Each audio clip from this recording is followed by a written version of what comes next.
lui qui est à l'origine d'un grand mouvement qui protège les stars.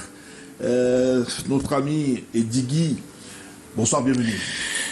Bonsoir, merci Bouba de m'avoir donné le privilège d'être sur ce plateau. Vous savez, c'est au cœur du sport, saison 3. Et je me sens privilégié d'être parmi les invités choisis, triés sur le volet, pour faire partie de la première épisode. Je vous remercie et je salue également toute l'équipe qui est derrière tout ce projet. Je salue toutes les étoiles au Cameroun et j'espère pouvoir être à la hauteur de vos attentes et de celles de vos téléspectateurs. Merci à vous surtout de nous renouveler votre amitié. Vous êtes un privilégié. Avec vous, on évoque l'actualité, notamment avec les U23 qui sont à 90 minutes de la CAN, de leur catégorie. Après le match nul contre l'Angola, est-ce qu'on peut parler d'une génération prometteuse? Oui, on peut parler d'une génération prometteuse. Il faut déjà dire que cette compétition, si on peut le dire ainsi, cette qualification nous a réservé quand même un certain nombre de surprises. Des cadors comme la Côte d'Ivoire, comme la Tunisie, ont été disqualifiés. C'est pour dire que si nos lionceaux ont pu aller damer le pion au Palancras Negras d'Angola à Luanda, 3-2, et qu'au match retour, il faut le dire, 5 des meilleurs de cette équipe-là ont quand même été suspendus pour des raisons de discipline. Vous savez que celui qui a d'ailleurs marqué 2 buts lors du match aller a été mis sous la sellette pour des questions de discipline. D'ailleurs, ils avaient envoyé une lettre d'excuse. Il faut dire que le Cameroun regorge de véritables pépites qui n'ont pas pu être là. Parce que quand vous voyez l'équipe qui a remporté la CAN U17 en 2019, parce que ce sont eux qui sont montés la bande à Pinada, Ito, avec l'Envoué, les Tchato et autres. Certains d'entre eux n'ont pas pu être là, Envoué et Tchato, parce qu'ils sont retenus par leurs différentes équipes. Vous comprenez que là, on n'a même pas encore les 50% de l'ossature type de cette équipe, parce qu'on a en dehors de quelqu'un comme Miapia qui quand même sort carrément du lot. Quand vous le voyez jouer, vous sentez qu'il a déjà une certaine carrure, puisqu'il a même côtoyé l'équipe senior des Lions Indomptables.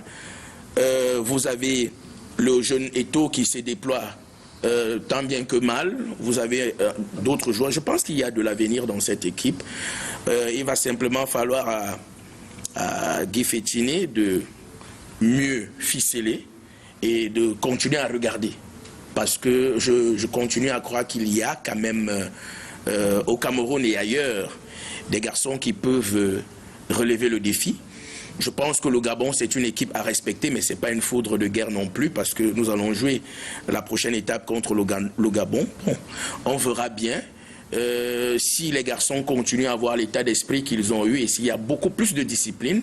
Je suis convaincu que cette équipe-là fera bonne figure à la prochaine Coupe d'Afrique des Nations U23. Croisons les doigts, on espère que le coach aura donc la main heureuse pour pouvoir piocher et avoir le maximum de ses troupes pour cette prochaine rencontre. Deuxième invité sur ce plateau, lui également, un habitué au cœur du sport, et qui revient pour cette saison 3 au cœur du sport.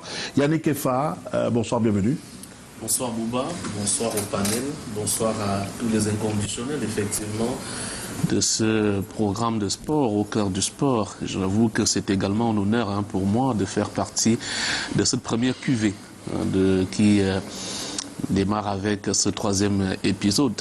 Un honneur de retrouver ce plateau qui nous rappelle de très beaux moments, forcément qu'on aura vécu il y a de cela sensiblement 2 à 3 ans. À chaque fois qu'on était de passage de ce côté, j'avoue que c'est pratiquement tout le Cameroun qui était en éveil.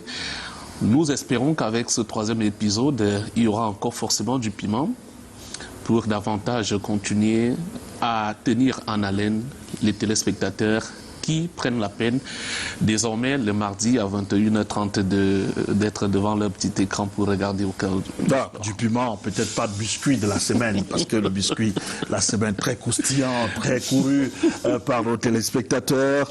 Avec vous, on parle du renouvellement au sein des associations sportives, des fédérations, annoncées déjà depuis pratiquement 4-5 ans. On se pose la question, pourquoi est-ce que dans les fédérations, on attend quoi pour donner le kick-off? Eh bien, le ministre des Sports et de l'Éducation physique a donné le coup d'envoi. On va assister très bientôt, d'ailleurs, d'autres fédérations, à l'instar de la Fédération camerounaise de volley, à emboîter le pas à travers l'organisation d'une assemblée générale. Il faut dire que tout passe par là. Il faudrait que toutes ces fédérations-là, ça rime d'abord à la fameuse loi de juillet 2018. Question donc de tenir ces assemblées générales avant, effectivement, de passer aux élections. Et je pense que du côté, effectivement, de la Fédération camerounaise de volleyball, on n'a pas besoin de trop attendre. De ce côté, on a quand même le sens de l'anticipation. Et ce qui explique que vendredi de la semaine dernière, effectivement, l'exécutif avec à sa tête Julien Serge Abouem, qui en est le président, a donc convoqué cette assemblée générale qui a réuni donc tout le gratin forcément du volleyball camerounais, parti du nord au sud, de l'est à l'ouest, se sont retrouvés ici à Etoile-Meki. Tout était parti pour que les travaux se déroulent sans anicroche, ce d'autant plus qu'à la FECA Volley, on a reçu une ordonnance du tribunal centre administratif qui mettait un tout petit peu, on va le dire, complètement à l'écart. Un individu qui, depuis quand même pas mal d'années, n'a cessé de s'aimer du trouble. D'ailleurs, je me rappelle qu'à son époque, il avait complètement été éradié par l'Assemblée générale de la FECA Volley en la personne de Bello Bourdan. Il était alors premier vice-président de la Fédération camerounaise de volleyball. Lorsqu'on a annoncé ce processus, il est remonté au créneau, il est allé directement en justice pour essayer d'attaquer. Mais malheureusement, mal lui en a pris, puisque cette ordonnance-là, qui arrive 2 jours juste avant la tenue de l'Assemblée générale, puisqu'il demandait à ce que cette Assemblée générale ne puisse pas se tenir, eh bien, de ce côté, on a estimé qu'il n'avait plus voix au chapitre. Et je pense que les débats à ce niveau devaient tout simplement se refermer. La curiosité, c'est que lorsque cette Assemblée générale se déroule vendredi dernier, les travaux qui ont démarré dans les encablures de 16h, 16h30, sont interrompus dans un premier temps, dans les encablures de 18h30. Les gendarmes de la brigade de Loncac débarquent. Visiblement, ont reçu une mauvaise information. Tous les documents leur ont été présentés par le président de la Fédération camerounaise de volleyball qui présidait dans les travaux. Ils sont repartis. Sauf qu'à peine 1 heure de temps plus tard, cette fois-là, c'est des badauds, des gros bras, appelez-le comme vous voulez, qui vont à nouveau faire interruption.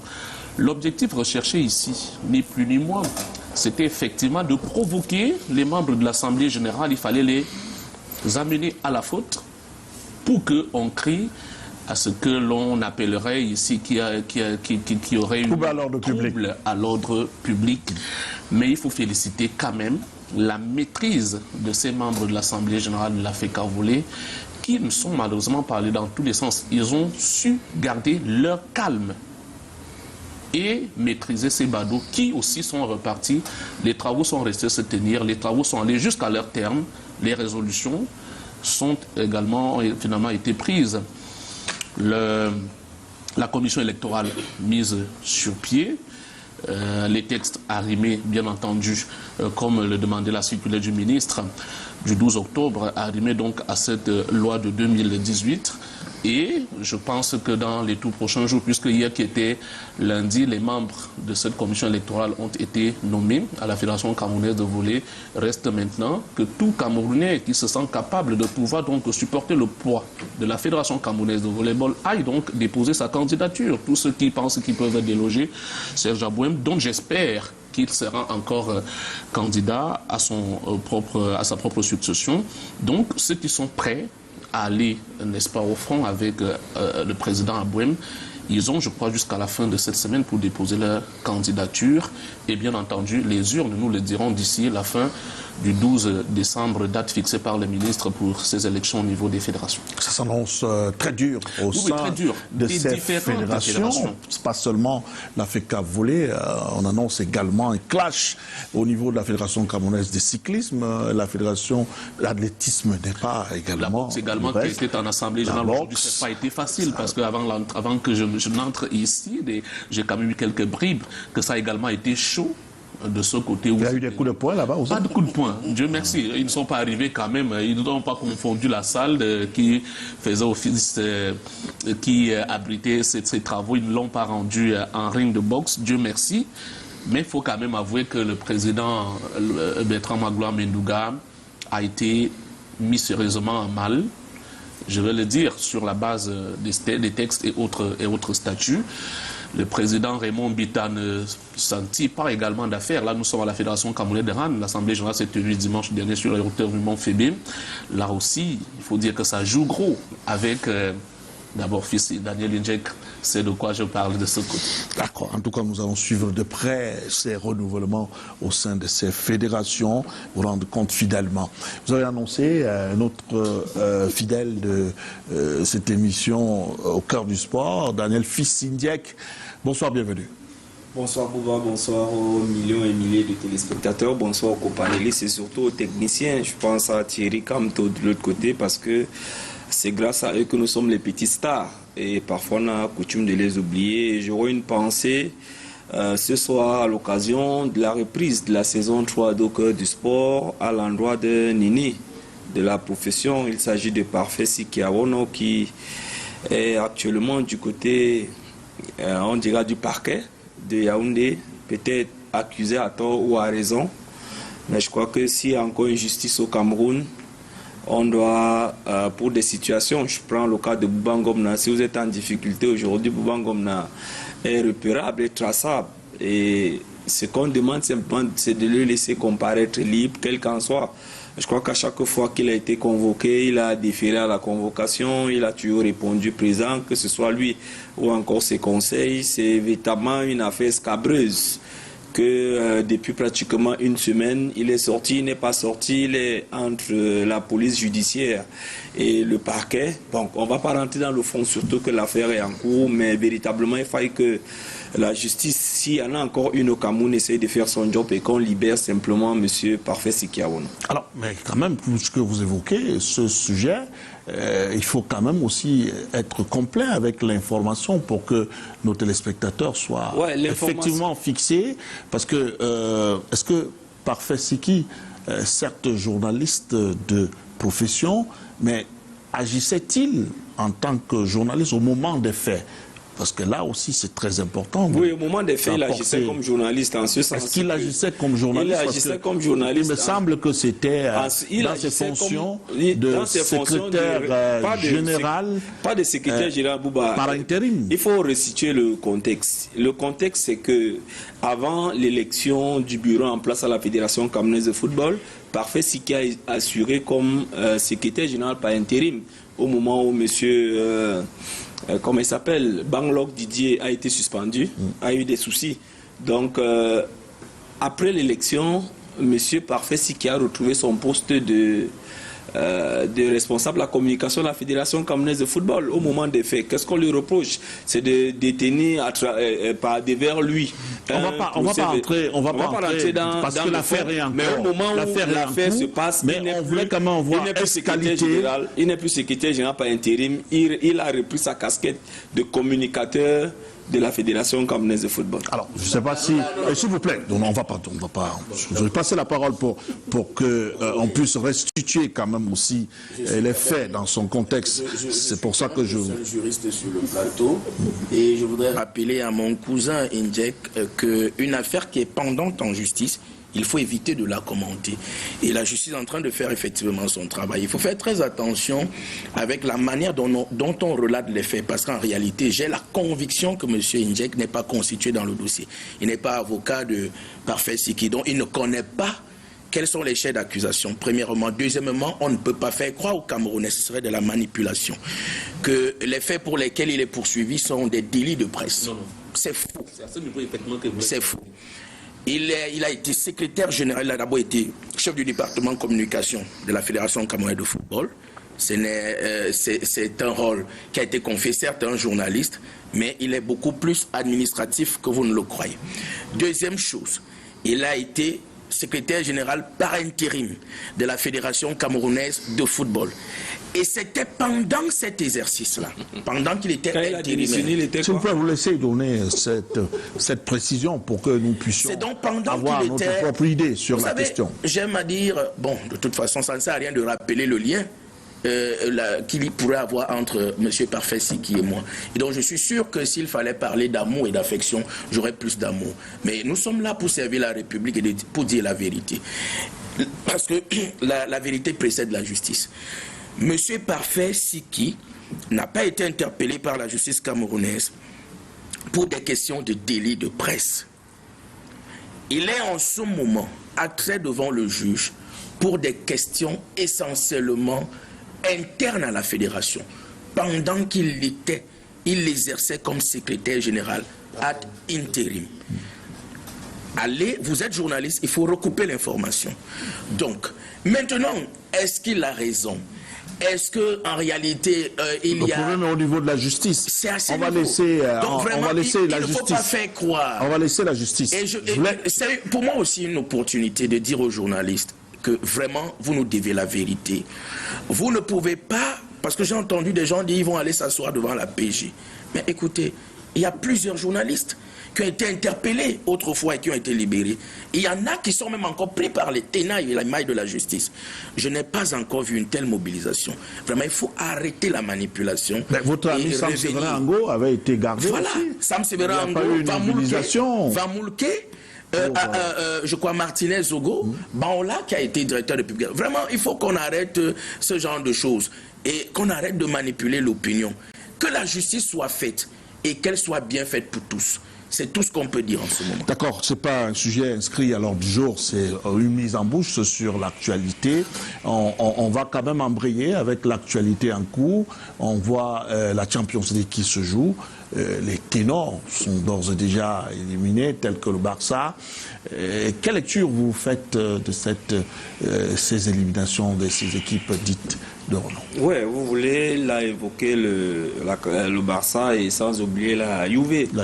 Qui sont éliminés à l'Olympique de Marseille, pour qui beaucoup de Camerounais le cœur bat, qui en ce moment est en train de s'expliquer pour chercher une place évidente pour la suite de la compétition. Ça s'explique simplement que du côté de, que ce soit à la Juventus, que ce soit à Barcelone, on est en fin de cycle.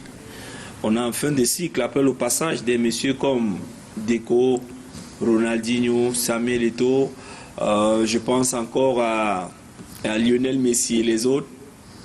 L'équipe a pris un coup. Et ils sont rentrés dans un projet jeune. Vous comprenez aujourd'hui que ça va prendre, et la transition, il faut pouvoir payer le prix. Parce qu'ils ont misé sur la carte de la jeunesse. Et je crois que ce n'est que comme ça que ça s'explique. Vous avez vu aujourd'hui le Cadenaccio du côté de l'Italie à travers la Juventus. C'est des jeunes qui sont en train d'arriver, qui sont en train d'être éduqués d'une manière de jouer, de la philosophie du FC Barcelone, la philosophie de la Juventus. Et en face, il y a quand même des gens qui travaillent. Parce que vous savez, c'est un peu comme dans le championnat camerounais. Lorsque une équipe vient croiser Coton Sport de Garoua, c'est autant de finales. Donc, à ce niveau, on sait que Barcelone a gagné plusieurs fois, la Juventus a gagné plusieurs fois. Et lorsqu'on vient les croiser, on sort de Copenhague, on sort de l'Europe de l'Est, on sort du fin fond de quelque part. On a envie véritablement de mouiller le maillot, mais ça peut aussi s'expliquer parce que lorsqu'on a suivi le dernier match, on s'est posé beaucoup de questions. Est-ce que c'est encore ce Barcelone-là? Qu'est-ce qui a véritablement changé? Les bookmakers essaient de se poser toutes ces questions, mais je crois aujourd'hui c'est la réalité. Barcelone va se relever, je crois, à partir de la saison prochaine.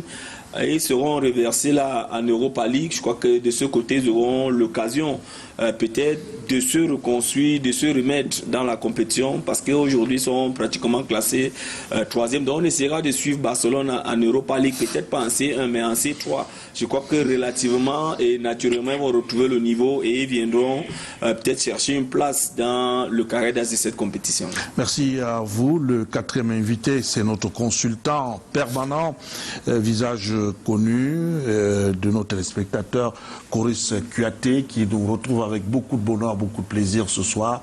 Bonsoir, bienvenue. Alors bonsoir Bobby, bonsoir l'ensemble des téléspectateurs de Canal International. C'est un réel plaisir pour moi de retrouver ce plateau, et c'est un plaisir encore d'être sur ce plateau avec ces co-panélistes avec qui nous avons partagé ce plateau par le passé et qui sont là pour la première émission de la saison 3. Donc un bonjour particulier à l'équipe technique, on le disait tantôt, à la réalisation ici assurée par Thierry Camto, et avec le relais du côté de Douala assuré par Colin Somchan. Merci à vous. On parle du stade de Banjul, la rentrée sportive lancée. Quelles sont les ambitions de ce club mythique de la région de l'Ouest? Il faut dire qu'après plusieurs années d'hibernation, parce que Stade de Banjul, nous avons décidé de relancer le projet Stade de Banjul, parce que cette équipe qui a fait les beaux jours du football camerounais, on le rappelle le plus souvent, finaliste de la Coupe du Cameroun en 1996, vice-champion en 1997. Cette équipe malheureusement est descendue en 2e division en 2003. Après, on a essayé de faire remonter le club. En 2006, ça n'a pas marché. Le maire David Kenyé, que vous voyez à l'image, a également réessayé en 2017. Malheureusement, cette année, après que l'équipe ait survolé pratiquement le championnat régional du côté de l'Ouest, les Interpools n'ont pas suivi et l'équipe, une fois de plus, est retombée. Mais depuis l'arrivée du nouveau exécutif à la Fédération camerounaise de football, nous avons décidé comme ça de remettre sur les rails cette équipe. Donc après l'Assemblée générale, hier lundi, c'était la reprise, la rentrée sportive proprement dite sur le terrain, avec les tests de sélection qui ont commencé. Et il faut dire que c'était des tests assez courus, parce que rien que pour la journée d'hier, nous avons enregistré pas moins de 42 joueurs venus vraiment de partout, du nord au sud, de l'est à l'ouest, de la première division à la 2e division, passant par des clubs de ligue régionale. Donc l'équipe est assez ambitieuse, vraiment, on ne va pas se le cacher. Le président exécutif le disait d'ailleurs, l'objectif tout simplement c'est d'aller chercher déjà le titre de champion du côté de l'Ouest Cameroun, aller aux Interpools, pourquoi pas monter, mais également on a un deuxième objectif, c'est d'aller le plus loin possible en Coupe du Cameroun. Donc voilà en quelque sorte les ambitions de Stade de Banjul pour cette saison.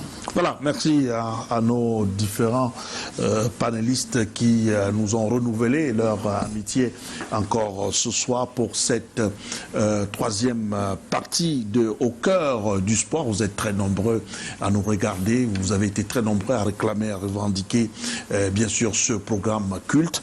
Merci de rester scotchés, on va prendre une courte pause, on se retrouve juste derrière pour la suite.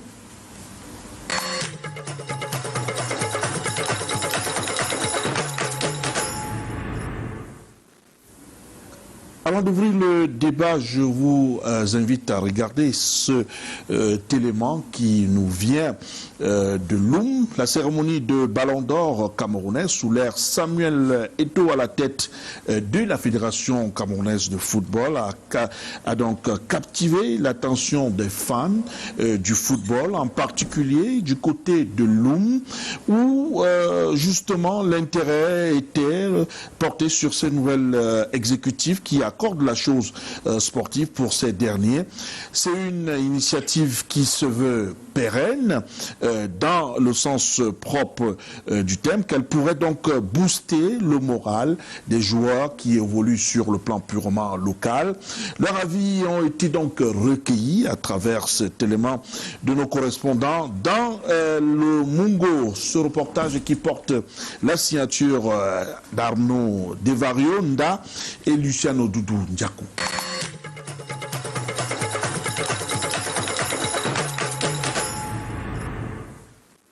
30 ans que la Fédération camerounaise de football n'avait plus organisé une cérémonie de cette facture. Le temps d'une soirée récréative, les dirigeants du football camerounais, conduits par Samuel Eto'o, ont redonné le sourire aux acteurs locaux du ballon rond en récompensant leur travail avec des distinctions.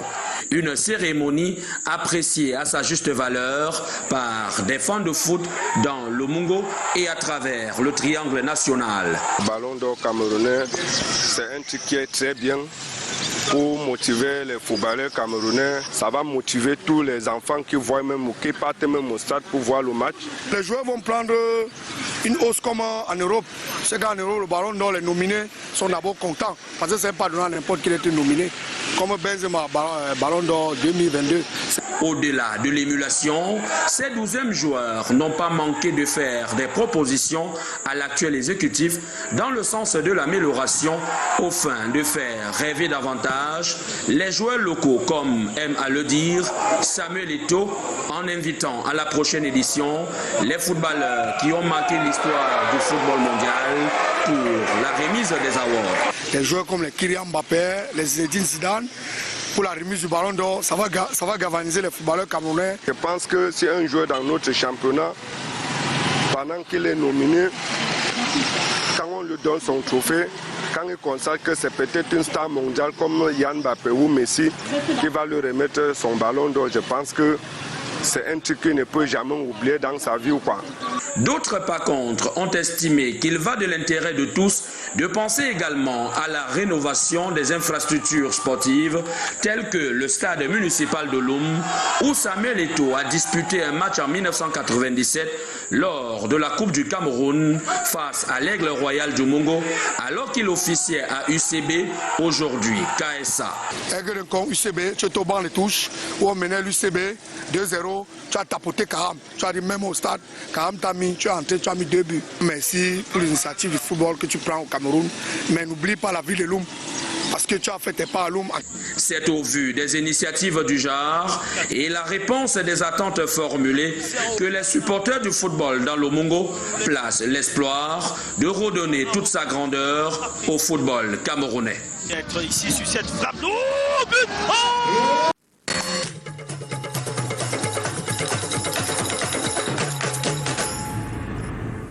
Voilà, merci à Luciano et Devario pour ce reportage qui va nous permettre de planter le décor, nous amenant tout droit à cette première thématique consacrée à la reprise du championnat et cette cérémonie de ballon d'or organisée par la Fédération camerounaise de football sous l'ère Samuel Eto'o. Nous avons la chance, le privilège d'avoir un membre de ce jury qui a donc qui nous a produit les lauréats que nous connaissons aujourd'hui.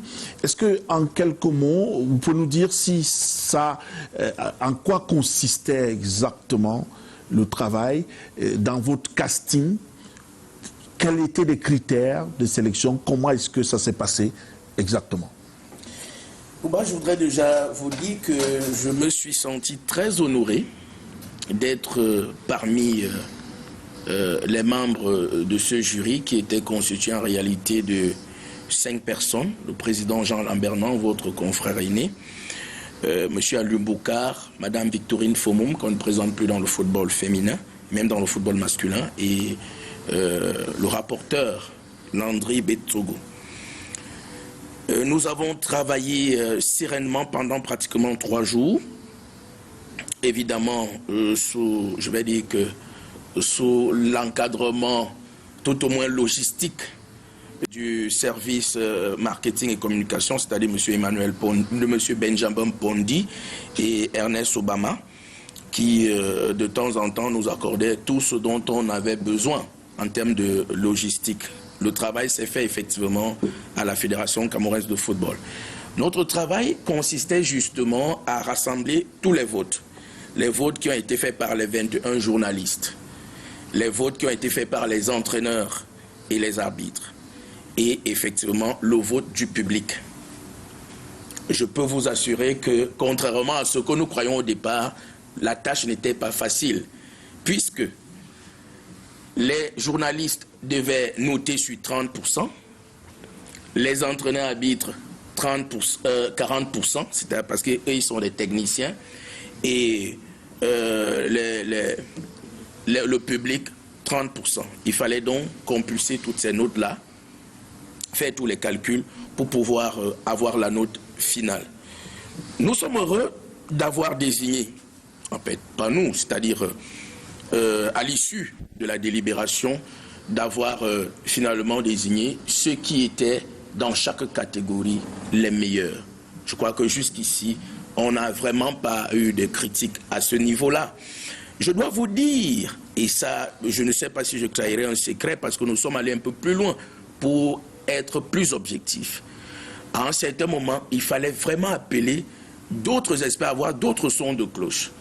Nous qui, pour la plupart, n'étions pas nécessairement toujours sur le terrain, il fallait par exemple appeler des arbitres qualifiés pour leur demander leur avis technique sur les différents nominés. Il fallait appeler les entraîneurs, certains joueurs. Et je dois vous assurer que la plupart de ceux qui ont été définitivement nominés, je peux vous assurer que ça faisait pratiquement l'unanimité dans toutes les corporations. Aujourd'hui, on est fiers de ce travail parce que quand même si certains estiment qu'il y a eu des désignations des meilleurs joueurs et à qui on remettait des choses qui ressemblaient au Ballon d'Or, c'était généralement des cérémonies d'award. Vraiment, un peu comme la Guinée Super League a fait l'année dernière et va faire cette année. Je crois que cette année, sauf à vouloir nécessairement chercher la petite bête, on a assisté à une véritable cérémonie. Sur le plan esthétique, c'était prestigieux et majestueux. Tout au moins pour un début. Vous savez, toute œuvre humaine est perfectible, mais sur le plan éthique, c'est ce qui est très intéressant pour le protecteur des étoiles que je suis. Vous savez, je suis contre la société de la discrimination, je suis contre la société de l'idiocratie, je suis contre la société où on prime ceux qui ne sont pas meilleurs. L'éthique ici, c'est l'excellence qu'on a promue. Et qui mieux que cet acteur qui a été Ballon d'Or, M. Sohaibou, pour parler avec le cœur et dit à M. Samuel Eto'o, président de la Fédération camerounaise de football, que je salue par ailleurs, et lui dit, M. Samuel Eto'o, vous êtes venu nous sortir du noir. Ouais. Et c'est vrai. Ouais. Et c'est vrai parce que ça peut déranger certaines personnes. Vous savez qu'au Cameroun, la crabologie, nous sommes possédés par l'esprit de crabologie, c'est-à-dire on aime toujours tirer vers le bas tout ce qui veut monter, tout ce qui veut briller. Et je crois que la conclusion de tout ceci est ce qu'a dit M. Sohaibou. M. Samuel Eto'o, vous êtes vraiment venu nous sortir des ténèbres. Alors, Daniel Fils Indjek, vous étiez tout souriant, et c'est comme si vous n'avez pas vu la même cérémonie. Mon cousin Stéphane Djigui, je ne sais pas, bon, j'ai envie de rester poli. Hein. Je crois que dans l'esprit, le président de la Fédération camerounaise de football a un véritable projet. Mais il y a la surenchère, Bouba. Vous venez d'introduire en disant ça fait 30 ans. Mais Mbayan qui a été Ballon d'Or au Cameroun, Haroun Adan a été Ballon d'Or au Cameroun. Comment je vais expliquer? Les Grégoire Cameroun a été Ballon d'Or au Cameroun. Pourquoi venir aujourd'hui dire ça fait 30 ans? Moi, je voudrais que la fédération arrive à présenter un projet au public qui prenne le football là où ils ont trouvé et ils essaient de propulser. Ils ont toujours tendance, c'est comme s'ils couraient, ils sont en train de courir seuls, mais c'est comme s'ils avaient un concurrent. Je refuse ça. Le football n'a pas commencé avec ceux qui sont à la fédération aujourd'hui. Je viens de citer. Et ce n'est pas la fédération qui devrait organiser les ballons d'or. Parce que ce n'est pas la fédération qui organise le championnat. Dans les normes ailleurs, on a eu la Ligue de football professionnel au Cameroun. Vous voyez que la fédération actuelle se substitue au CTFP. C'est le CTFP qui devait avoir tous ces honneurs et les autres devaient simplement être en backstage. Stéphane Edjigui vient de vous dire qu'ils ont abattu un boulot. Moi, j'ai trouvé beaucoup d'amateurisme dans ce qui a été fait. Je ne vais pas les accuser parce qu'ils ont été mis devant les faits accomplis. Aujourd'hui, on dit Canon de Yaoundé a reçu un prix du club professionnel. Ça peut me causer quelques soucis. Mais Canon de Yaoundé, lors de la première journée du championnat, avait 12 licences. Après avoir fait 2 mois de stage à Konon. Il faisait quoi à Konon? Moi, je suis reparti à l'école du management au Comité national olympique et sportif. C'est pour ça que j'ai un regard un peu critique des choses. Je vais prendre, il a dit c'est l'une des meilleures cérémonies. Oui, peut-être parce que c'était retransmis sur 4-5 télévisions majeures au Cameroun. Là, c'est une innovation. Maintenant, dans le fond, est-ce que vous avez vu une image défiler? Et même les images qui ont été choisies, c'était les plus mauvaises images de ces acteurs-là. Est-ce qu'on a suivi le ballon d'or on a suivi le ballon d'or de Benzema, on a donné la parole à Zidane, on a donné la parole à tout ce monde. On a dit, à chaque fois, on est dans l'urgence. Je crois qu'on pouvait faire mieux. Maintenant, venir surenchérir et mettre un enfant comme moi, Souaïbou. Moi, j'ai la chance aujourd'hui de parler sur Canal 2. Je crois que on doit pouvoir coacher ses enfants. Dit que la fédération, on est venu sortir du noir. Non, on a gagné la CAN en 2017. Boubangomna, vous étiez à Libreville avec nous, vous étiez au Gabon avec nous. Quand vous venez dire qu'on est venu sortir de l'obscurantisme, qu'on est venu sortir du noir, vous parlez de quoi? Ça veut dire que vous insultez. Hier, ceux qui sont là ont été joueurs, il y a des gens qui les ont dirigés. Il y a eu des normalisations, il y a eu bien de choses. Le football se porte bien au Cameroun depuis un certain moment. Donc, pour ceux qui estiment que c'est depuis... lorsqu'on va demander le bilan, ils seront incapables de donner le bilan, mais ils vont vous dire quand même que non, le football se porte bien. Alors, à quel niveau le football se porte bien si PWG peut aller en campagne africaine et éliminer dès le premier match? Donc, il faut travailler. Et on refuse de travailler ici. Il y a toute une surenchère derrière tout ceci. Stéphane Edjigui et ses amis, je n'ai rien, c'est mon frère, mais c'est véritablement compliqué, Bouba. Il y a un esprit qui est là. Il y a une volonté qui est là. Maintenant, il y a trop de saupoudrage tout autour. Il y a trop de bruit. Vous savez que lorsqu'une mamie fait déjà trop de bruit, elle n'est pas loin de se casser. Alors, Yannick Ifa, la cérémonie était quand même riche en sons et couleurs. C'est important, Bouba, effectivement, de souligner. C'est avec un regard, n'est-ce pas, de reporter que moi je vais intervenir pour ce qui concerne cette cérémonie que j'ai eu beaucoup de plaisir forcément à regarder. J'y étais présent, moi je n'étais pas devant le petit écran, donc je ne sais pas trop comment, la couleur que ça donnait devant le petit écran. J'étais dans la salle, au palais des congrès. D'ailleurs, je ne sais pas s'il y a mieux pour le moment au Cameroun, effectivement, pour abriter une cérémonie de telle envergure. Oui, il y a peut-être des choses à parfaire, je suis d'accord. C'était une première, il faut quand même le dire et le reconnaître que nous sortons de loin pour ce qui est du moins. Parce que là, moi, je voudrais rester sur la cérémonie du Ballon d'Or. Rien à voir avec les awards. Vraiment, il ne faudrait pas qu'il y ait amalgame. On essaye, on est en train de se chiner depuis quelques jours pour essayer d'expliquer. Mais comme d'aucuns voudraient, je ne sais pas, d'aucuns font de la critique pour la critique, je voudrais que nous soyons dans la critique qui fait évoluer, constructive. C'est beaucoup plus dans ça que nous devons voguer aujourd'hui. Donc, moi, sur la forme, effectivement, je dis... Oui, cérémonie riche en sons et couleurs que nous avons vécu ce soir-là, ce soir du samedi. Et je pense que ça a marqué forcément des esprits, voyez-vous. Maintenant, dans le fond, Stéphane Edjigui l'a dit, je le dirais peut-être pas comme lui, d'accord sur le fait pour ce qui est des prix, qu'à 90-95%, nous pouvons être unanimes là-dessus que il n'y a pas grand-chose à redire. Il y a beaucoup à redire. Que ce soit Marou Souaïbou, capitaine de Coton Sport de Garoua, qui a été ballon d'or, c'était loin d'être une surprise.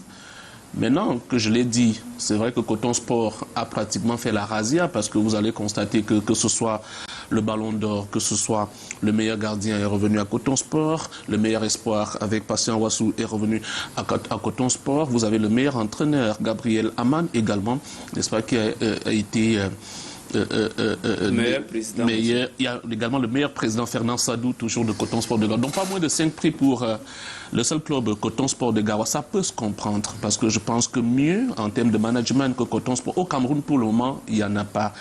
Et quand on regarde, c'est quand même une équipe qui était également sur 2 fronts. Il y a le championnat d'un côté, vous avez la Ligue de champions et ça faisait aussi là pas mal de temps que Coton Sport n'avait plus franchi la phase de poule. Et cette année, n'est-ce pas, Coton a franchi donc un autre palier et effectivement se trouve à la phase de poule dont le tirage au sort reste toujours attendu. Lorsque je l'ai dit, je voudrais également donc constater qu'il y a forcément d'autres prix qu'on peut, n'est-ce pas, voir une ou deux choses à redire, notamment chez les dames. Ça aussi, je pense que c'est une innovation parce qu'on a vu effectivement des awards par le passé. Ça n'incluait pas le genre. Et là, les dames étaient incluses dans cette affaire. Voilà donc pourquoi je vais peut-être revenir sur un ou deux prix, notamment meilleur entraîneur. Le prix a été remis à l'entraîneur d'Amazon Fab. Non, Amazon Fab chez les dames, c'est-à-dire Ndoumou Mike Joséphine. Quand on a vu un garçon comme Hassan Bala de Awa, c'est-à-dire double champion du Cameroun avec Awa, qui a disputé cette année la Ligue africaine de champions, bien que Awa n'a pas pu franchir l'étape des préliminaires. Mais on se pose quand même la question. Awa est champion de l'UNIFAC. Voilà. Awa a fait 22 matchs, 18 victoires, une défaite. Fils Inject, c'est de ça que je suis en train de dire que quand on a donc ces performances réalisées par un homme, Hassan Bala pour ne pas le nommer, qu'on retrouve quand même qu'il n'est pas sur cette affaire, ça peut poser quand même problème quelque part. Oui, ça pose problème. Ça, c'est chez les entraîneurs. Je pense que même le ballon d'or décerné à Monique Ngog est problématique. Cette jeune dame n'a disputé que la phase allée du championnat Guinness Super League. Et puis après, la CAN, on va peut-être dire que oui. Où elle a été fantastique. Hein. Oui, mais sauf que le Cameroun... D'ailleurs, c'est ce qui lui vaut. Stéphane, est-ce que les autres ont eu la chance? Stéphane, est-ce que les autres ont eu Pas tous à la fois. On va venir. que- On va entrer dans le fond tout à sauf l'heure. que le Cameroun est éliminé en 8e de finale de cette CAN.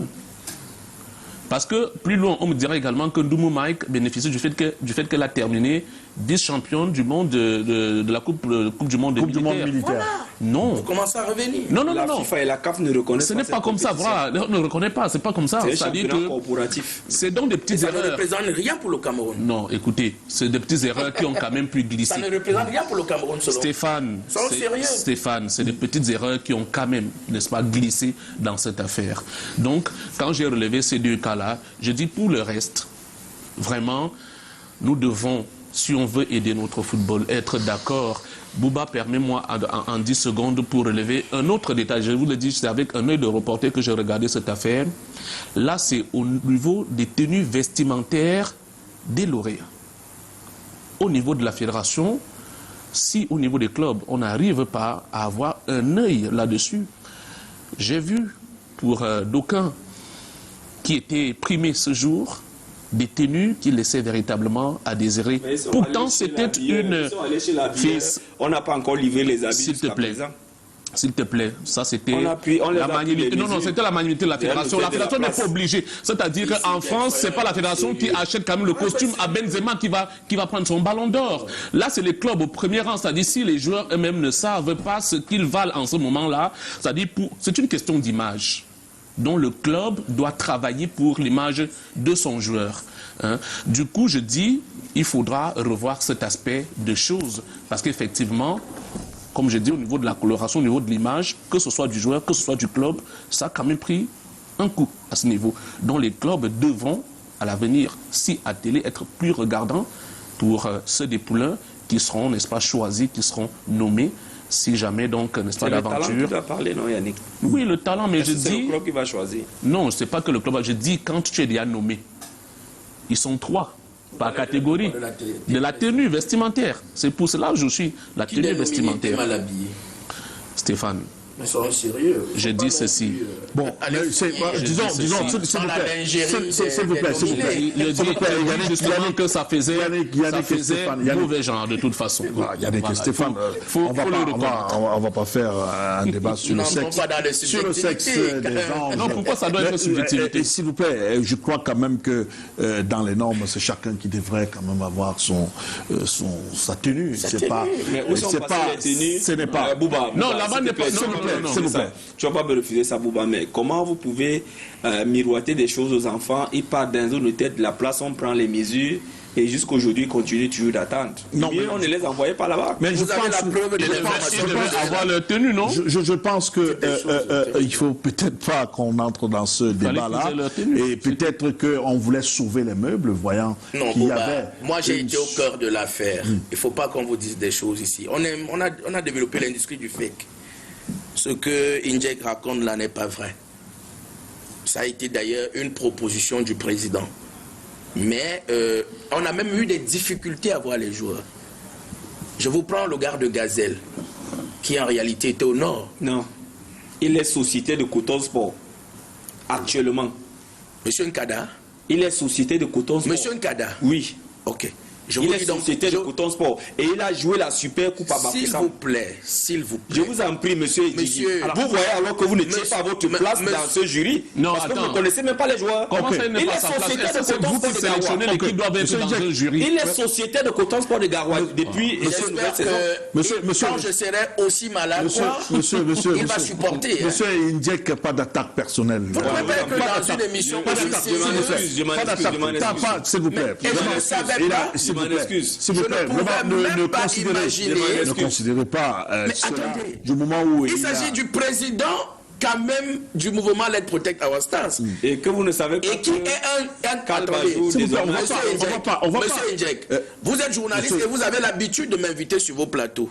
Je suis fort étonné que moi qui viendra sur votre plateau demain, vous n'avez aucune considération pour moi. Non, je vous respecte. Vraiment, soyez sérieux. Devenez à de meilleurs sentiments. On peut avoir des opinions divergentes, mais il faut rester poli. Ok, d'accord. Je voudrais simplement dire. On est clair là-dessus. C'est pas la fédération qui devait habiller. Non, c'est pas la fédération. Donc ça, c'est clair. Vraiment. En 30 secondes, je vous laisse faire quelques... Parce que, voyez-vous, nous faisons ceci. C'est pas nous qui votons. Nous délibérons, c'est-à-dire nous constatons même le vote des gens. Les journalistes ont voté, les arbitres et les entraîneurs ont voté. C'est pour ça que le vous êtes public, s'il vous plaît, le public a voté. Nous constatons simplement. Tout simplement. Vous n'êtes pas... Vous faites le dépouillement. Tout simplement. Et puis, vraiment, c'est pas... Quand on vous prend, je prends les cas qui ont été cités, parce qu'il faut quand même savoir valoriser les gens. Mike Ndoumou est arrivé au podium d'une compétition où nous n'avons jamais fait ce résultat. Il faut féliciter ça. Voilà, ok. Deuxièmement, parlant... Sur le fond. Oui, sur le fond. S'il vous plaît, vous avez pris la parole. Vous allez permettre quand même que... Non, en une seconde. Quand vous parlez de Ngok, madame, celle qui a été... Moni Ngok, qui a été Ballon d'Or féminin. Mais écoutez... C'est l'une des meilleures révélations du Cameroun. Il fallait donc rester dans la même logique il fallait rester dans la même logique que Ndoumou Mike. Parce que Brenda Tabé, qui est parmi les nominés, elle a également disputé cette même compétition, c'est-à-dire la Coupe du Monde. Elle a été meilleure buteuse. Elle a été championne. C'est-à-dire, donc son club n'a pas été malheureusement championne. Mais le club qui a été championne, c'est le club de Brenda Tabé à Awa. Je suis en train d'expliquer quelque chose que vous refusez de comprendre. Moi, je vous ai compris. D'abord, il y avait 3 nominés. Ça veut dire que cette Tabé-là faisait partie des meilleurs. Maintenant, ce sont vos votes qui nous ont obligés à avoir ces résultats. Vous nous avez pas induit en erreur. Ok, d'accord. Stéphane, justement, il faisait partie du jury. On vous a compris. Mais je veux quand même qu'on rentre dans le fond. S'il vous plaît, on rentre dans le fond avec notre consultant qui pourra donner son regard sur le casting, sur le déroulement même, l'organisation de cette cérémonie. Non, il faut dire que dans l'ensemble, je fais mienne l'analyse de Yannick Efa, parce qu'il faut dire que nous avons assisté à une belle cérémonie, belle prestance, belle prestation d'ailleurs des acteurs. Mais maintenant, il faut également dire qu'une cérémonie des awards est comme une publication d'une liste. il y aura toujours des choses à redire dans une cérémonie des awards. On ne sera jamais totalement d'accord là-dessus. Il faut dire que jusqu'ici, même pour le Ballon d'Or France Football FIFA, certains vous diront on voyait beaucoup plus Kylian Mbappé, d'autres vous diront c'est Robert Lewandowski qui aurait pu prendre le Ballon d'Or, mais pourtant on sait que Benzema a pratiquement marché sur l'eau pour l'année 2021 et 2022. Donc vous comprenez que c'est le résultat naturel au sorti d'une cérémonie des awards comme celle que nous avons vue du côté du Palais des Congrès. Mais maintenant, pour entrer légèrement dans le fond, je vais, comme je le disais tout à l'heure, partager toute l'analyse de Yannick, parce qu'il faut dire que moi personnellement, mon cœur pinçait en quelque sorte pour le Ballon d'Or féminin pour Brenda Tabé, au regard de tout ce qu'elle a produit, que ce soit avec son équipe AWA ou bien avec l'équipe nationale militaire. Vous savez que moi j'ai été très déçu personnellement de ne pas voir cette joueuse par exemple à la CAN du côté du Maroc. Donc c'est une qui aurait pu sortir du lot. Mais maintenant, dans l'ensemble, quand vous voyez un joueur comme Souaïbou, est-ce qu'on peut contester ce Ballon d'Or? C'est quand même un garçon qui a porté Coton Sport de Garoua sur ses épaules tout le long de la saison, avec 11 buts claqués en championnat, avec 2 buts, mais peut-être seulement 2 buts en coupe, mais des buts hyper importants, notamment le but qui permet à Coton Sport de soulever le trophée face à Bamboutos de Bouddha, et même le trophée du côté de Garoua. Donc, dans l'ensemble, pour moi, à 90-95%, les choses se sont bien passées. Maintenant, comme on le dit, on ne va jamais être totalement d'accord après une cérémonie comme celle-ci ou bien après une publication de liste. Maintenant, qu'est-ce qu'il faut faire? C'est tout simplement que pour les prochaines éditions qui arrivent, il va falloir un peu aller plus en profondeur, peut-être se rapprocher beaucoup, encore plus, parce qu'ils se sont rapprochés des acteurs qui sont sur le terrain, notamment avec un panel de 22 ou 21 journalistes, des entraîneurs et bien d'autres, mais il va falloir peut-être élargir le panel des personnalités ou des personnes là qui vont intervenir dans la sélection et même dans le choix final de ces lauréats-là. Sinon, très honnêtement, tout s'est bien passé. Alors, tout s'est bien passé. Autre critique, grief, certaines personnes estiment que les trophées étaient identiques. J'ai le Ballon d'Or, tu remportes le même trophée que le meilleur gardien. Bon, vous savez... Non, je pose la question à un membre du comité d'organisation. Bon, je dis même que je suis membre du comité d'organisation, ce serait de l'imposture. Je ne vais pas usurper ce qui... J'étais membre du jury. Du jury. Bon, écoutez, je vous dis, le problème du Cameroun, ou du Camerounais, c'est l'incapacité de pouvoir apprécier ce qui est déjà bien. Et c'est pour cette raison que je fais mienne les critiques constructives de Corée Kouyaté, qui pense qu'il y a eu quelques bémols. C'est une œuvre humaine. Aucune œuvre humaine n'est parfaite. Hein. Donc, maintenant, en termes d'amélioration, ce qui est certain, c'est que l'année prochaine, il y aura certainement d'autres innovations. Bon, parlant des trophées, c'est pas vrai, parce que moi j'ai eu le privilège de toucher du doigt ces trophées-là, avant qu'ils ne soient remis dans un bureau à la Fédération camerounaise de football. Ces trophées, de toute façon, vous avez observé, il y a souvent ballon d'or, ballon d'argent, ballon de bronze. Mais vous verrez la différence. Ça peut être le ballon... On a le trophée en image là, la réalisation qui nous... Oui, ça c'est le ballon d'or. Vous voyez que ça c'est meilleur entraîneur. C'est pas la même chose. C'est pas la même chose. C'est sur la forme, c'est peut-être la même chose. Comme les médailles olympiques. C'est le même rang, mais il y a médaille d'or, médaille d'argent, médaille de bronze. Je crois que il faut qu'on mette les épiphes. Ça, c'est des débats qui me semblent périphériques. Parce que le plus important, c'est l'émotion que cela a suscité dans le cœur des lauréats. Je vous dis, mais quelqu'un disait qu'il faut accompagner Souaïbou, il l'appelait enfant. Mais vous parlez de quoi? Quelqu'un qui a signé un contrat avec Coton Sport, qui a été capitaine de Coton Sport, qui est capitaine de Coton Sport, qui a été plusieurs fois sélectionné. Attendez, vraiment, il ne faut pas mépriser les gens. Souaïbou, c'est un leader. Et je ne sais pas si vous l'avez écouté. C'est un français limpide, hein, sujet, verbe, complément. Très, très présent dans sa prise de parole. Donc, je ne sais pas, on veut toujours aller chercher la petite bête.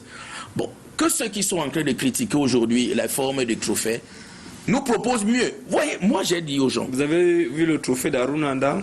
S'il vous plaît, moi particulièrement j'ai dit, au lieu de critiquer comme les autres, je vais apporter ma pierre à l'édifice. J'ai offert des présents pendant cette cérémonie. Je pense que... voilà. Donc, à un certain moment, il faut que nous, les Camerounais... Merci beaucoup. Voilà un stylo estampillé Let's Protect Our Stars. Il y avait des blocs-notes, il y avait des livres, il y avait des backshopping. Il faut qu'à un certain moment, Bouba, ce n'est pas pour me vanter. Je dis qu'il faut que nous, les Camerounais, à un certain moment, quand vous allez au mariage de quelqu'un, au lieu d'aller dire que la mariée n'était pas bien habillée, que le gâteau était mauvais, vous apportez un très bon cadeau. Et cet esprit-là n'est que francophone. Parce que chez les anglo-saxons, c'est différent. Je ne comprends pas. On est en train de chercher la petite bête. Oh, telle chose n'était pas bien, telle chose. On ne refuse pas les critiques. Mais après avoir critiqué, qu'est-ce que vous apportez? Let's Protect Our Stars, lui, il a participé et a apporté sa pierre à l'édifice. Mais c'est peut-être pour cette raison que vous avez... C'est peut-être pour cette raison que vous êtes fâché. Daniel Fils Indiac... Non, je ne suis pas fâché. Daniel Fils Indiac, on a quand même aussi, il faut apprécier à sa juste valeur un peu ce qui se passe ailleurs. On l'a vu au Cameroun, notamment... Au niveau de la présentation, une ancienne gloire, le star de Patrick Mboma, qui était certes à sa première, c'est la première présentation, c'est la première présentation. C'est pas, il n'est pas habitué, mais il faut quand même louer le courage et surtout l'initiative. Oui, on a voulu faire comme ailleurs. Vous savez pourquoi moi, je vous ai dit, je suis reparti à l'école du management. Je suis en train de passer un master. Ça s'appelle CAMSCO, avancé en management des organisations sportives. Et c'est des modules et des modules pour l'organisation. J'y suis depuis au moins 6 mois. Et c'est des modules et des modules pour l'organisation d'un événement. C'est pour ça que je vous ai dit, je peux avoir une posture critique sur ce plateau. Je vous ai dit dans l'esprit, c'est pas au président Samuel Eto'o qu'on s'adresse. Samuel Eto'o a délégué. Est-ce que vous comprenez un peu? Dans son esprit, il veut faire des choses bien. Il appelle son frère Patrick Mboma et dit, bon, à la CAF, j'ai été là, on a vu plusieurs personnes passer. C'est un peu la coloration qu'on s'est donnée aujourd'hui au niveau de l'Afrique. Il voulait faire la même chose. Donc, on ne va pas refuser. Au moins, c'est des points positifs. Lorsque Patrick Mboma parle, ça attire quand même l'attention. C'est captif parce que c'est une méga superstar. Vous savez pourquoi moi je suis un peu pointillé sur les détails. Je prends le cas des différents trophées. Bouba Ngomna, lorsque vous êtes Samuel Eto'o, vous avez gagné, que ce soit sur le plan africain, que ce soit la frustration de 2006, on se rappelle comme si c'était hier. Et que vous soyez ballon d'or, je prends le cas. Soyez Boumarou est ballon d'or, il va chez lui lorsqu'il fait un statut. Le meilleur entraîneur féminin fait le statut. Je ne sais pas trop qui a encore fait le statut. C'est pratiquement la même forme sans une différence. C'est pour ça que je vous ai dit il faut qu'on fasse une certaine démarcation. Ce n'est pas Samuel Eto'o qu'on va accuser. Mais il doit pouvoir savoir que les gens à qui il a confié cette responsabilité ne sont pas à la hauteur. Non. Parce qu'il y a une image de marque. Parce qu'il y a une image de marque. Moi, j'ai vu M. Paul. Parce qu'il y a une image de travaillant, on vous donne la parole. Négligent. On vous donne la parole. Parce qu'il y a une image de marque à préserver. Est-ce qu'on se comprend un peu? Maintenant, autre chose, c'est la Fédération camerounaise de football qui ne respecte pas la presse sportive. Bon, on ne va pas attribuer ça à Samuel Eto'o. On va attribuer ça à ceux qui sont en charge des relations publiques. Est-ce que vous comprenez un peu, Bouba?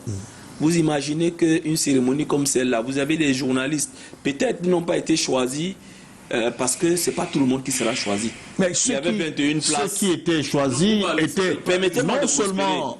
Permettez-moi de prospérer. Ils avaient des billets d'invitation et ils avaient des badges qui leur permettaient d'avoir accès quand même. Lorsque, comment je vais expliquer ça? Lorsque vous faites le casting, il y avait 21 places, ce n'est pas tout le monde qui devait être là. Là, on va au moins. Est-ce que vous savez à quel moment la Fédération camerounaise de football a communiqué sur la disponibilité des badges d'accréditation? Il était 17h30 pendant que tout le monde avait déjà sorti de sa tête que bon, il va suivre la cérémonie à la télé. Il y a l'association des journalistes sportifs du Cameroun. Appuyez-vous, comme vous êtes appuyés sur eux pour organiser un séminaire. Mettez 50 badges à leur disposition et laissez-les gérer. Ils appellent leurs membres pour venir au moins participer à cette fête parce que c'est nous qui rendons compte de ce championnat au quotidien. Ok. Est-ce que c'est cela... nous qui rendons compte de ce championnat au quotidien et on a une association aujourd'hui qui a pour présidente Madame Betty Bikoun qui n'est pas loin, qui est proche de la Fédération camerounaise de football. Comment on va faire, Boubangomna, qu'on a une presse sportive qui relaie l'information au quotidien, qui fait, il y a les journalistes, il y a les photographes et tout ce que ça comporte dans la corporation et qu'on se retrouve en train de mendier une accréditation pour entrer dans une salle comme et la salle était tellement grande. Parce que ce qu'on n'a pas dit, c'est le cadre choisi même pour cet événement, qui était un cadre propice, la montée des marches comme ça s'est fait ailleurs. Ça, il faut apprécier. Donc, vous voyez que dans l'esprit, on veut bien faire des choses, mais il y a toujours des petits détails qui arrivent, qui viennent plomber véritablement l'idée qu'on a de faire de grandes choses. Alors, Yannick Effa, est-ce que c'est qu'il... Directement, j'ai envie de lui poser la question, c'est-à-dire que lui et Montserrat droit dans les yeux, qu'il est arrivé au palais des congrès à quelle heure? Le fils Daniel Dinjek est arrivé au palais des congrès à quelle heure? Je crois que c'est moi qui, effectivement, lui indique l'endroit où est-ce que les badges se récupèrent. Il est devant moi. Je suis entré comment? Je demande à quelle heure il est arrivé. J'étais au stade, il y avait 2 matchs. Voyez-vous? Donc, vraiment, de quoi on parle finalement? J'ai envie de dire ceci. Nous sommes au cœur de l'événement. Je suis au stade, il y a 2 matchs Bouba. Le deuxième match qui finit à 18h30. Et quand j'ouvre mon téléphone, je vois que, bien que n'ayant pas reçu un carton d'invitation, on peut se signaler de ce côté et rentrer. C'est pour ça que j'ai choisi la deuxième option. Ok, on va laisser ce... Qui s'est fait d'une manière tardive. On va laisser ce détail. Non, c'est parce que ça perd du Bouba. On laisse. Et la Coupe du Monde qui a été approchée. Je veux qu'on avance. La place de la presse sportive. S'il vous plaît. On parle de supporters. Je vous en prie, Bouba. Vous ne voulez pas me refuser ça. Non, je veux qu'on avance. Parce qu'il s'agit de nous. Je vous en prie. Permettez-moi, oui, on va avancer, Bouba. Voilà la Coupe du Monde qui arrive. Au Cameroun, il y a 30 journalistes accrédités et 5 photographes. Alors, lorsque vous allez à la fédération tous les jours au ministère, on vous parle des supporters qui doivent aller à la Coupe du Monde. On a fait les passeports X, on a fait les passeports Y. Qui se pose la question, comment... Ce ne sont pas ces supporters qui vont rendre l'information au Camerounais. Comment la presse sportive va faire pour accompagner ces lieux indomptables du Cameroun pour aller disputer les 7 matchs à la Coupe du Monde? Parce que c'est le slogan qui est posé aujourd'hui. Ok, d'accord. Donc, on doit davantage respecter la presse sportive au Cameroun, parce qu'elle a bas un boulot de ça. Oui, elle a bas un boulot de ça, mais elle doit... La chute là, elle ne m'intéresse pas parce que c'est là où il veut couvrir tout ce qu'il est en train de, faire. Il veut manipuler. C'est-à-dire la chute là, elle ne m'intéresse pas. Injek n'est pas plus journaliste sportif que quiconque. De toute façon, on se connaît tous et on se maîtrise très bien. J'ai envie de lui, il parle de passeport. Par le passé qu'il a fait à la fédération, qui a établi un passeport journaliste à la fédération camerounaise de football. Attends, il parle de quoi? Je voudrais quand même que nous puissions poser de vrais... Non, que nous puissions poser de véritables... Ne nous éloignons pas, s'il vous plaît. Je vous en prie. Ne nous éloignons pas du sujet. On est là, on parle vraiment de la cérémonie. Je dis que... Les awards. Justement, je voulais apporter cette précision. Des imperfections, nous devons, poser et surtout également des points positifs. Des points positifs et surtout des propositions. C'est-à-dire que la fédération, moi je suis donc d'accord, elle ne va pas travailler seule. Elle a également besoin de notre concours. Mais ce n'est pas de cette manière. C'est-à-dire que si tout le temps nous sommes critiques, nous proposons quoi? Nous devons également donc faire de bonnes propositions.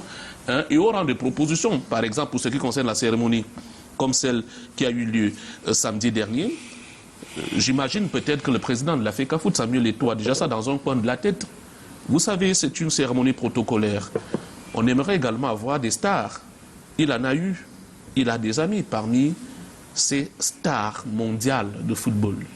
Donc, une édition comme celle à venir l'année prochaine, j'imagine qu'on nous fasse venir peut-être un Xavi pour piquer le nom au vif comme ça. Voyez-vous, ça donnera forcément un Ronaldinho, ça vous donnera forcément une autre coloration à cette cérémonie. Coris peut mieux faire, et mention honorable quand même au comité d'organisation pour cette cérémonie de Ballon d'Or.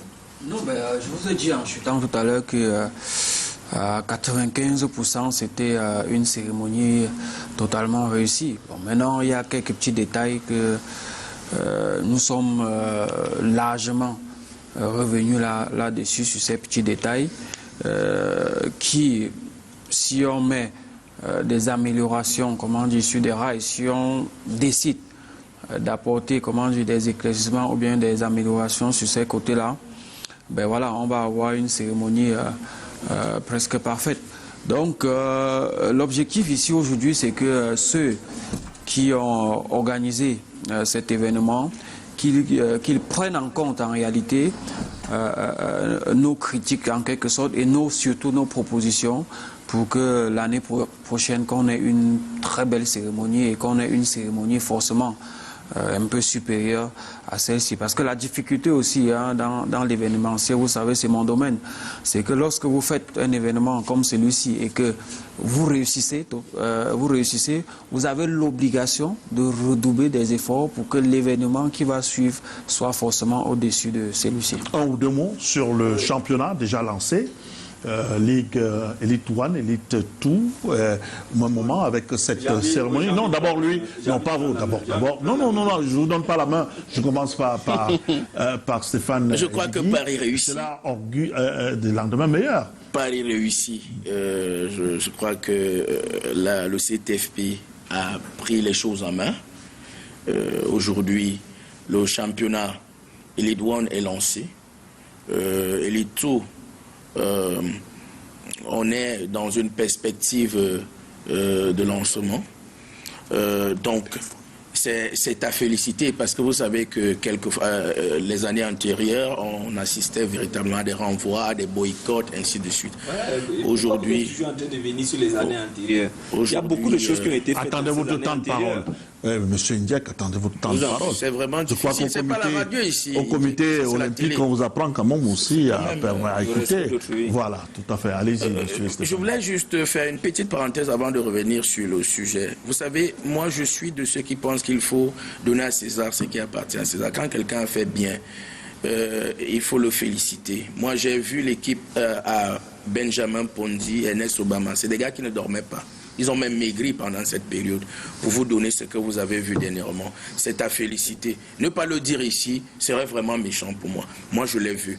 Donc, pour revenir sur ce qui est en train de se passer en ce moment, je crois que le public revient au stade. Les clubs, d'ailleurs, s'en félicitent parce qu'il y a une certaine rentabilité en termes de billetterie et des revenus.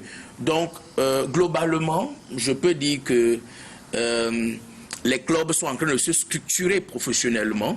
On a vu les assemblées générales, pour certains. Moi, je suis allé à plusieurs assemblées générales. On voit que les clubs sont véritablement en train de signer de nouveaux partenariats. Quand vous voyez Eding, qui a signé un grand partenariat avec une entreprise pétrolière, et je peux vous dire qu'aujourd'hui, il y a dans cette équipe-là un joueur qui touche 1 million par mois. 1 million de francs CFA par mois. Vous savez qu'on ne l'avait pas vu depuis fort longtemps. Aujourd'hui, vous savez, je pense aussi que c'est un peu l'effet et tout. Il y a des jeunes joueurs qui sont en train de revenir. Il y a Ouseni qui est revenu. Ouseni qui a fait quand même une bonne petite période en Argentine qui est revenu. Le football camerounais, le championnat camerounais attire du beau monde, tant des joueurs que des mécènes. Et vraiment, ça a salué. Donc, au jour d'aujourd'hui, je crois que la note, elle est bonne. On est dans une nette progression. Je sais qu'Injek viendra aussi encore, bon, c'est son rôle, soulever quelques béquilles, mais peut-être ça va nous permettre de nous améliorer. Moi, je dis nous parce que je pense que c'est ici l'honneur et la fierté du Cameroun. Alors, c'est reparti pour un championnat sans boycott, sans chantage, sans menace. Et la face cachée de l'iceberg. Parce que c'est la face cachée de l'iceberg, en ce sens que... Non, pourquoi vous ne voulez pas... On a parlé de 48 millions de subventions cette saison. Les clubs en ont reçu 7 pour entamer le championnat.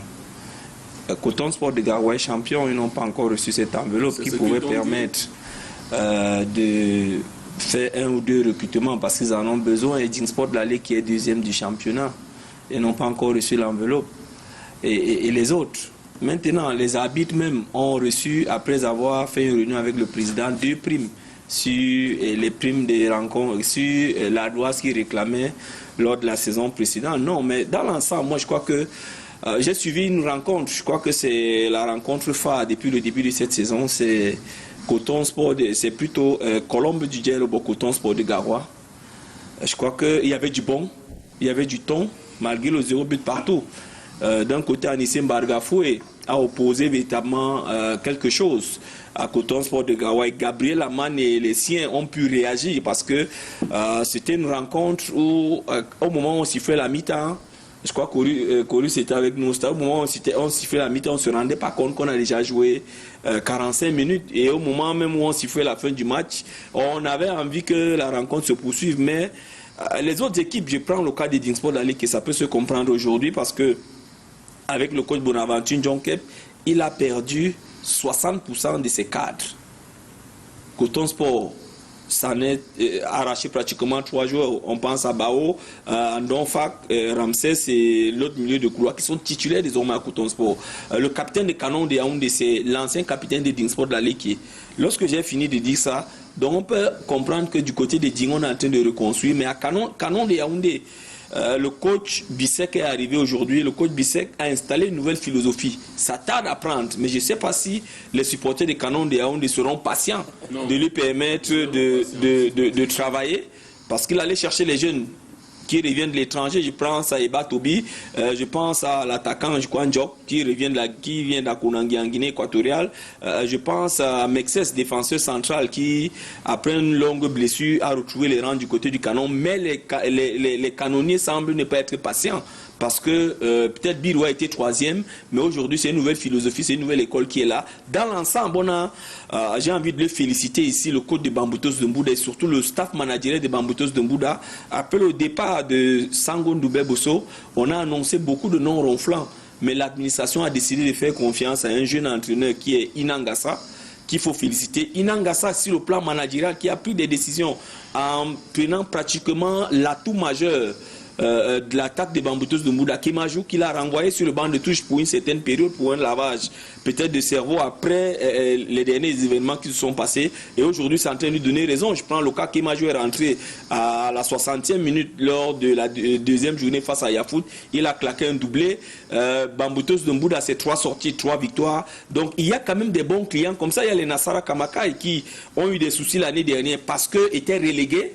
Et au moment où Maro Sogba arrivait, il a fait un recrutement pour la Ligue 2. Il s'est avéré que le président de la fédération a décidé de promouvoir ces derniers pour qu'ils puissent disputer la Ligue 1. Donc c'était un peu difficile pour eux de se rattraper. Cette année, Union de Douala, c'est pratiquement 7 points déjà enclenchés. Mais du côté du CTFP, il n'y a pas beaucoup de bruit. Pourquoi?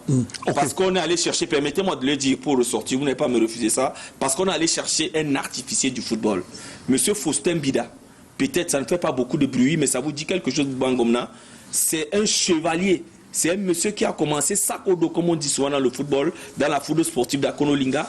Il a enchaîné comme secrétaire dans la Ligue régionale de football du centre. Il a été directeur des cabinets de monsieur Tombi Aroko Siliki. Quand il revient aujourd'hui comme secrétaire général du CTFP, comment vous ne voulez pas que les choses marchent comme cela se doit? Ça ne va que marcher comme cela se doit parce qu'on a the right man and the right place et quelqu'un qui connaît véritablement le football. On ne demande que ça, hein, on va dire un coup de chapeau, coup de chapeau, hein, vraiment. Faustin Bida qui est un rompu dans l'administration, gestion des affaires du football.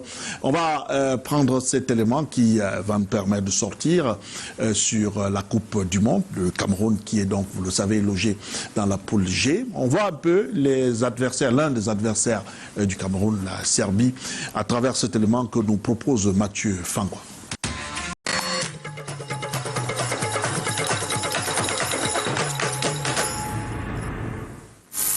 Alors, la Serbie, de guerre, quand même, dans cette poule, avec le...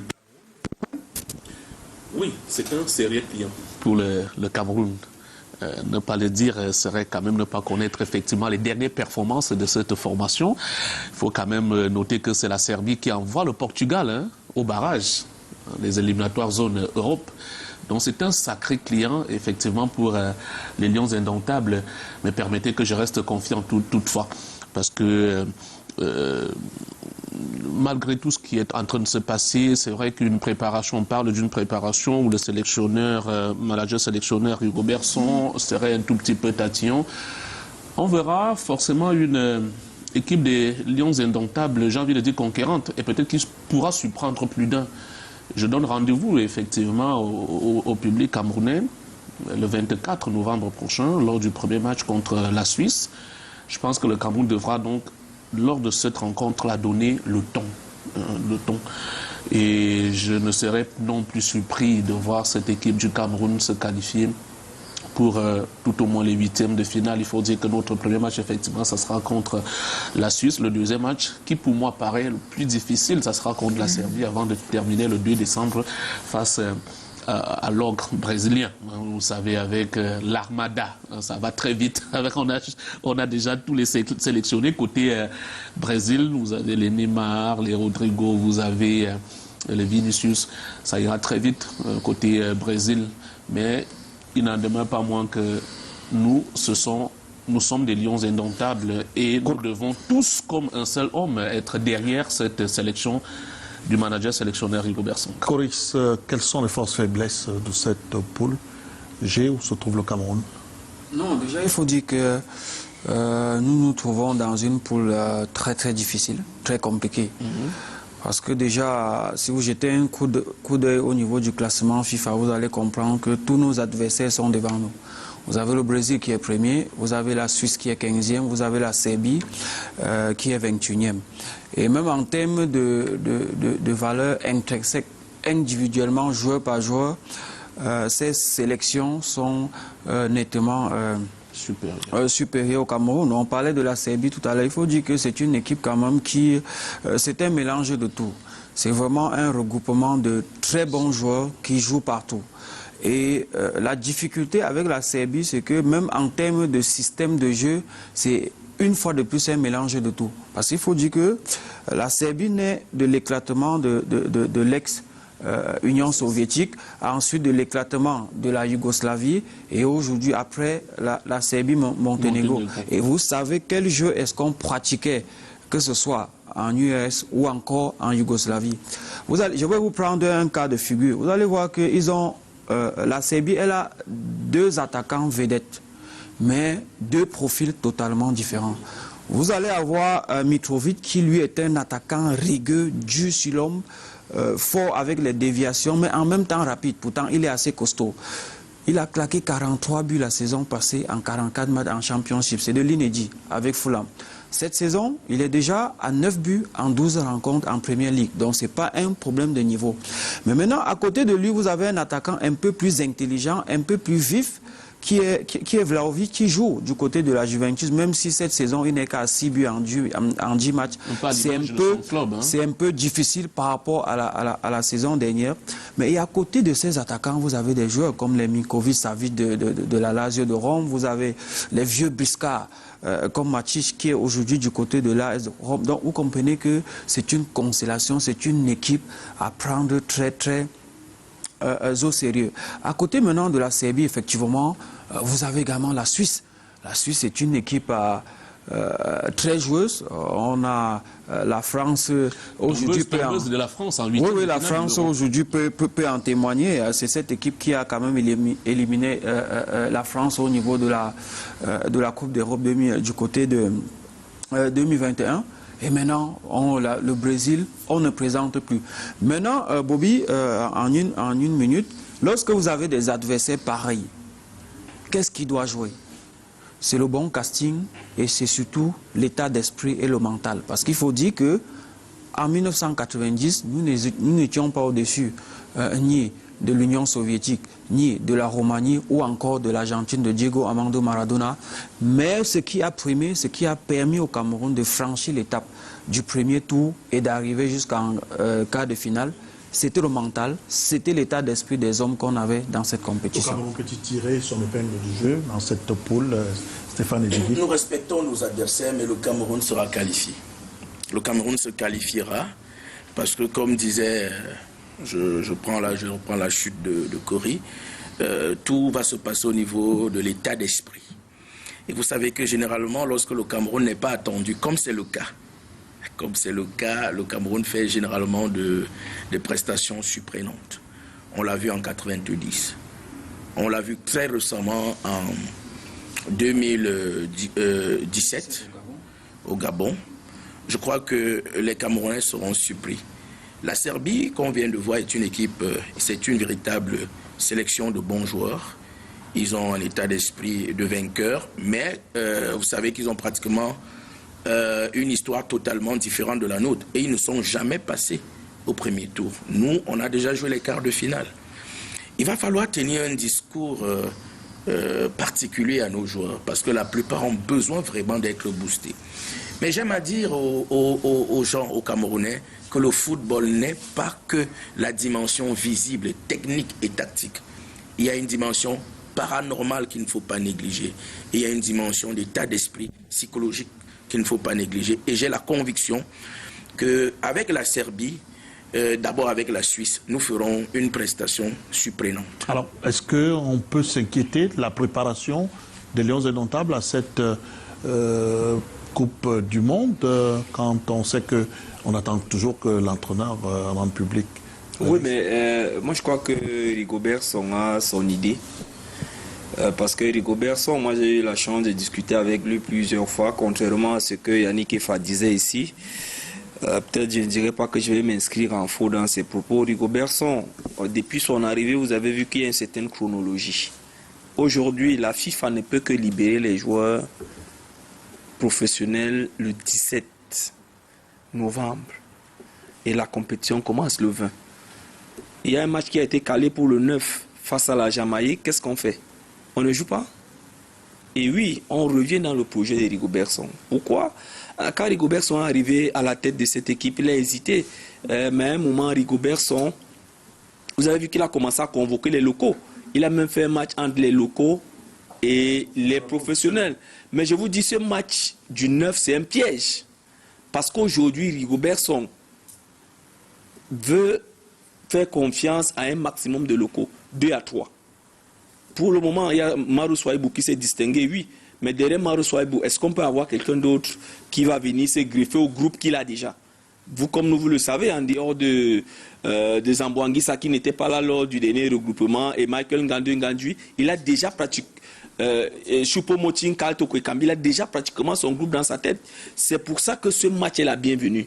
Et c'est Martin Kamimim, dans une de ses chroniques, qui nous le rappelait ce matin, que Kalankongo est parti, a pris une place dans cette équipe nationale dans un contexte pareil, de celui du 9, lorsqu'on va jouer contre la Jamaïque. Donc, dit aujourd'hui que le coach TJVS, le coach manager sélectionneur Rigobert Song fait avec ce qu'il a sous la main, parce que pour le moment, il ne peut pas avoir les professionnels, il les aura dès le 17, et pour cela, il adapte, il fait confiance aux joueurs avec lesquels il a commencé à travailler depuis au moins 6 mois. Merci, cher monsieur. On n'a plus malheureusement Je du temps.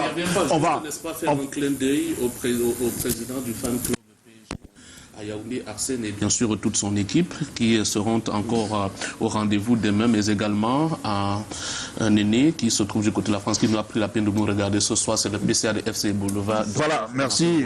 C'est pas une émission de dédicace que vous allez profiter pour glisser cela, mais il y a quand même le président du fan club au cœur du sport, à Marois Thierry, qui me dit de vous dire merci pour la reprise avec Coris Kouaté, notre consultant. On prend rendez-vous donc dans 2 semaines pour une autre édition de Cœur du Sport. Merci d'avoir regardé. Madame, monsieur, n'oubliez jamais, quoi qu'il arrive, gardez le sourire. Bien le bonsoir.